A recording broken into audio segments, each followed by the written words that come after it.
Hello friends, welcome to my channel crack civil services. Friends, कैसे हैं आप लोग। आज का हमारा टॉपिक है the northern plains of India. जितने भी हम टॉपिक्स कवर करने वाले हैं मैप्स की मदद से कवर करने वाले हैं, जिससे कि आप लोगों की जो लर्निंग है वो लॉन्ग लास्टिंग रहे। यहाँ पर जो मेरा फोकस है वो दोनों ही एग्जामिनेशंस हैं, प्रीलिम्स हो या फिर मेंस एग्जामिनेशन हो।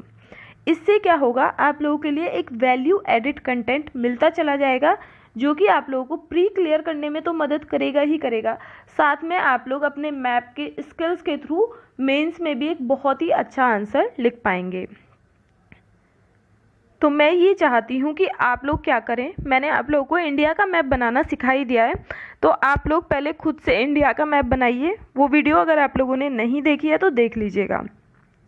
इंडिया का मैप ड्रॉ कीजिए और ये जो हमारे नदर्न प्लेन्स है जिनके बारे में आज हम डिस्कस करेंगे, जैसे कि राजस्थान प्लेन, पंजाब हरियाणा प्लेन, ये हमारा गंगा प्लेन है, ब्रह्मपुत्रा प्लेन है। तो इन सभी प्लेन्स को आप लोग मैप बनाकर खुद ही मार्क कीजिए। आप लोगों को ये परमानेंट याद हो जाएंगे और कोई भी क्वेश्चन आप लोग इजीली अटेम्प्ट कर पाएंगे। और जो मैं इन प्लेन्स के बारे में आप लोग को बातें बताऊं, उन्हें भी थोड़ा सा शॉर्ट में नोट करते चलिएगा, इसीलिए मैं यहाँ पर नोट्स प्रोवाइड नहीं कराऊंगी। फ्रेंड्स, अगर आप लोग हमसे जुड़ना चाहते हैं तो प्लीज़ हमारे टेलीग्राम चैनल से जुड़ जाइएगा। टेलीग्राम चैनल पे हम additional information, additional content, quizzes वगैरह कंडक्ट कराते रहते हैं। टेलीग्राम चैनल का लिंक मैंने डिस्क्रिप्शन बॉक्स में दे दिया है और कमेंट में भी टॉप पर टेलीग्राम चैनल का लिंक रहेगा।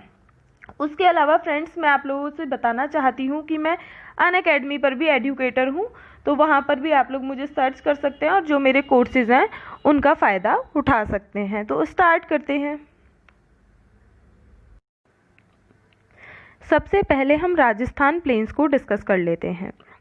राजस्थान प्लेन्स का जो हमारा वेस्टर्न पार्ट है, देखिए ये वाला पार्ट, मतलब जो पश्चिमी भाग है, वो थार डेजर्ट का हिस्सा माना जाता है। तो हमारा जो थार डेजर्ट है वो यहाँ तक आता है। थार डेजर्ट के जो ईस्ट में है, थार डेजर्ट के थोड़े से पूर्व में यहाँ पर हमारा सेमी एरिड और एरिड एरिया माना जाता है, मतलब शुष्क और अर्ध शुष्क एरिया माना जाता है। यहाँ पर जो है जीरोफाइटिक वेजिटेशन होता है, बहुत ही कम वेजिटेशन होता है, और यहाँ पर विंड इरोजन होता है। जो हवाएं हैं यहाँ पर सैंड ड्यून्स बनाती हैं। उन सैंड ड्यून्स को हम कई नामों से जानते हैं, जैसे कि बारचंस, धारियांस, तो ये अपने आप में इम्पॉर्टेंट है। और मैं आप लोगों को एक एक्स्ट्रा इन्फॉर्मेशन दे देती हूँ, यहाँ पर हमारा डेजर्ट नेशनल पार्क भी है। इसके बाद जो हमारा ईस्टर्न हिस्सा है वो सेमी एरिड और एरिड हिस्सा है, शुष्क और अर्ध शुष्क है, वहाँ पर वेजिटेशन भी कम है। फिर हम एक इम्पॉर्टेंट रिवर डिस्कस करेंगे। यहाँ पर एक रिवर है लूनी रिवर, इस तरीके से फ्लो करती है। जो लूनी रिवर है वो साउथ वेस्ट फ्लोइंग रिवर है, मतलब वो डेजर्ट की तरफ जा रही है। अपने आप में इम्पॉर्टेंट इसलिए है, साउथ वेस्ट फ्लोइंग रिवर है।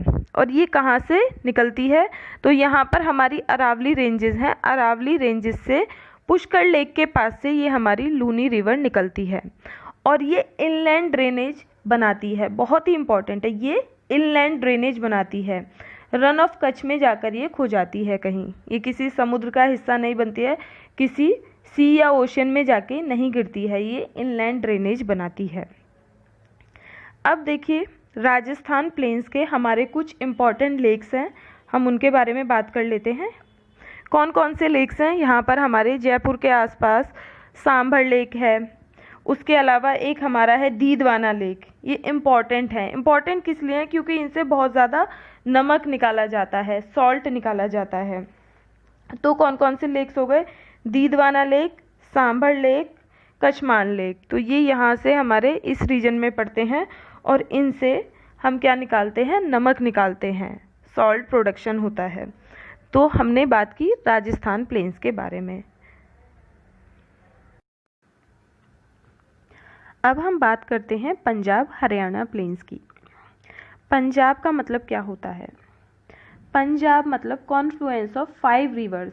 पंज मतलब 5, जहाँ पर 5 नदियाँ मिलती हैं, तो वहाँ पर हमारे पंजाब प्लेन्स बनते हैं। देखिए आप लोग देख सकते हैं, ये सारी रिवर जो है हमारी पांचों की पांचों यहाँ पर मिलती हैं। तो जो हमारे पंजाब प्लेन्स हैं वो पूरा पाकिस्तान से लेकर इंडिया में दोनों में ही पड़ते हैं, लेकिन कुछ पोर्शन इसका पाकिस्तान में चला गया है। तो जो हमारे पंजाब प्लेन्स हैं वो कहाँ से कहाँ तक एक्सटेंडेड हैं, सबसे पहले बात करते हैं।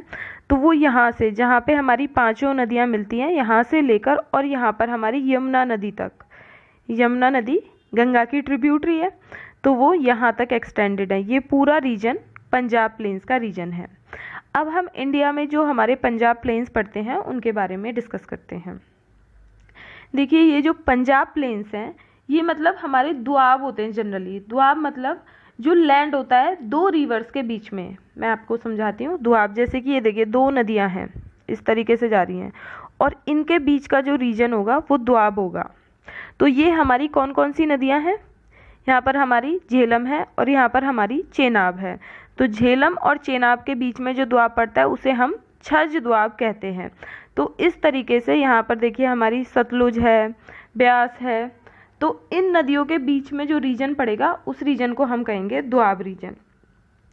इसके अलावा जो हमारे पंजाब प्लेन्स हैं वो किसके बने होते हैं? खादर प्लेन्स हैं, या फिर हम इन्हें बेट्स भी कहते हैं, BETS। ठीक है, ये हमारे खादर प्लेन्स हैं। मैंने आप लोगों को समझाया हुआ है ज्योग्राफी में। आप लोग मुझे इस क्वेश्चन का आंसर करेंगे कमेंट में, खादर और बांगर प्लेन्स कौन कौन से होते हैं।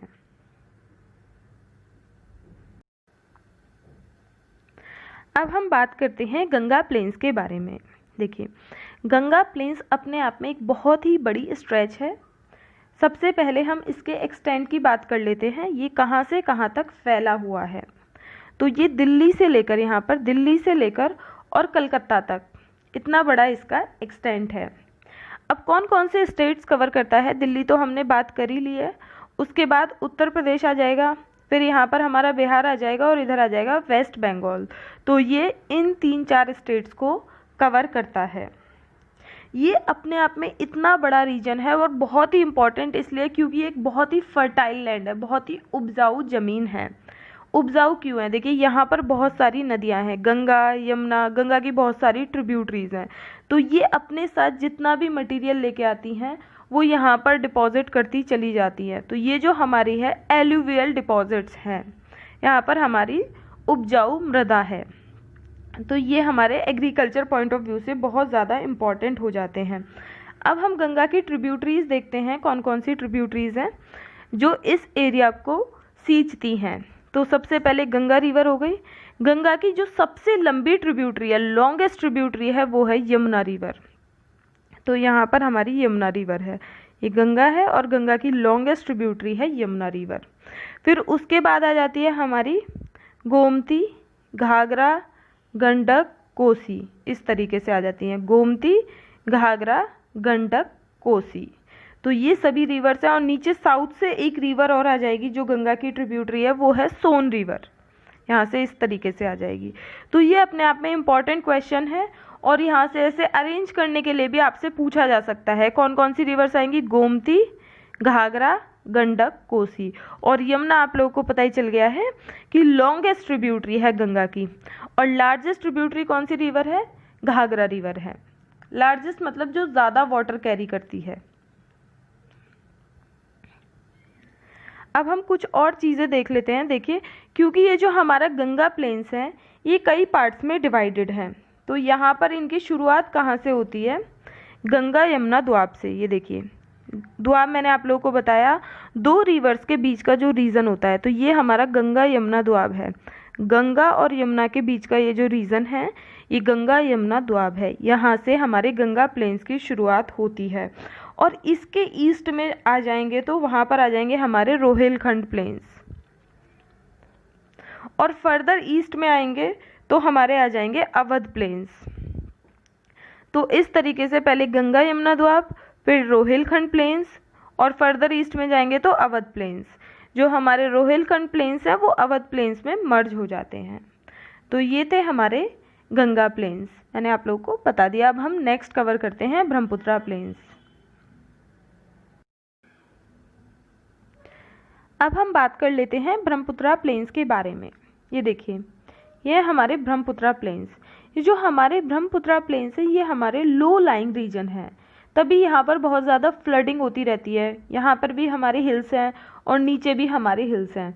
तो इस रीजन में जब ब्रह्मपुत्रा रिवर चलती है, ब्रह्मपुत्रा रिवर की जो ट्रिब्यूटरीज हैं उनमें ज़्यादा पानी आ जाता है, रेनफॉल होता है मॉनसून के टाइम पर, तो ये जो हमारा पूरा एरिया है ये फ्लडेड हो जाता है। इसीलिए आसाम में बहुत ज़्यादा फ्लड आते हैं, बाढ़ आती है, क्योंकि ये जो हमारा रीजन है वो लो लाइंग रीजन है।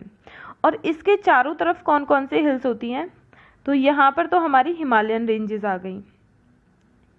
थोड़ा सा इसको जूम कर लेते हैं जिससे कि प्रॉब्लम ना हो। तो यहाँ पर हमारे हिमालयन रेंजेस आ गए अरुणाचल प्रदेश में। इधर की साइड आ जाएंगे हमारे पटकाई बम, नागा हिल्स, तो ये वाली हिल्स आ गई। यहाँ पर हमारी आ जाती है गारो, खासी, जैंतिया, तो ये हम कह सकते हैं कि नॉर्थ में हिमालयाज आ गए, ईस्ट में आ गए हमारे पटकाई बम, नागा हिल्स, साउथ में आ गए गारो, खासी, जैंतिया, और इधर मिकीर रेंजेस भी आ जाते हैं। और जो हम बात करते हैं वेस्ट में, तो यहाँ पर वेस्ट में हमारा गंगा प्लेन्स आ जाएंगे और साथ में इंडो बांग्लादेश बॉर्डर भी आ जाएगा। तो इस तरीके से है, फिर से बता देती हूँ, हिमालय रेंजेस, पटकाई बम, नागा हिल्स, गारो, खासी, जैंतिया, मिकीर रेंजेस, इधर आ जाएगा हमारा गंगा प्लेन और इंडो बांग्लादेश बॉर्डर। तो ये हमारे पूरे ब्रह्मपुत्रा प्लेन को कवर करते हैं और ये लो लाइंग एरिया है। और ब्रह्मपुत्रा रिवर में एक आइलैंड है, बहुत ही इंपॉर्टेंट आइलैंड है, वो लार्जेस्ट रिवराइन आइलैंड है, उसका नाम आप लोग मुझे कमेंट सेक्शन में बताएंगे। तो फ्रेंड्स, आज हमने सभी नदर्न प्लेन्स ऑफ इंडिया को कवर कर लिया है। हमारा टॉपिक यहीं ख़त्म होता है। अगर आप लोगों को वीडियो थोड़ी सी भी पसंद आई है तो लाइक ज़रूर कीजिएगा। हमारे चैनल पर नए हैं तो चैनल को सब्सक्राइब कर लीजिएगा। हमसे जुड़े रहना चाहते हैं तो टेलीग्राम लिंक पे भी आप लोग पहुंच जाइए, वहां से भी आप लोग को बहुत ज़्यादा इन्फॉर्मेशन मिलेगी, डेटा मिलेगा, आपकी तैयारी में बूस्ट मिलेगा। Thank you so much. Content थोड़ा सा भी अच्छा लगा है तो कमेंट करके ज़रूर बताइएगा, वीडियो को लाइक ज़रूर कीजिएगा।